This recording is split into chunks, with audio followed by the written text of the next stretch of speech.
سولانا سریع‌ترین شبکه بلاکچینی و یکی از بهترین پلتفرم‌های غیر متمرکزه که قدرت مقیاس پذیری بالایی داره. یعنی یه فضای بی‌نهایت برای بهبود هر کاری. فلسفه وجودی سولانا توی تأمین انواع پلتفرم و اپلیکیشن‌های مختلفه و اینقدر امکانات در اختیار شما قرار میده تا غیر متمرکزترین، امن‌ترین و سریع‌ترین اپ‌ها رو تولید کنید و به کاربرانتون بهترین خدمات رو بدید. سولانا اخیراً موفق شده اولین موبایل بلاکچینی جهان رو تولید کنه که این یه دستاورد خیلی خاص محسوب میشه. با قیمت حدودی $20 جزو 10 رمزارز برتر بازاره و یه زمانی تا $250 هم رشد داشته. مدیریت و تیم قابلی داره و تقریبا با تمام کمپانی‌های مطرح دنیا همکاری داره و البته همون کمپانی‌ها حمایت میکنن از سولانا. بریم سراغ پیشبینی قیمتی و آینده این ارز.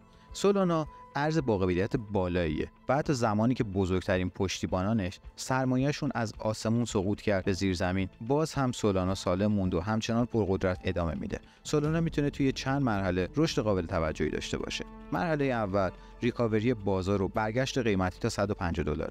مرحله دوم گرفتن فاند سنگین از سرمایه‌گذاران مطرح مثل بلک راک و صعود قیمتی تا $450 و اما مرحله سوم از اونجایی که رقیب اتریومه، اگه بتونه باز هم اتریوم به چالش بکشه، احتمال صعودش تا $900 و بیشتر هم وجود داره.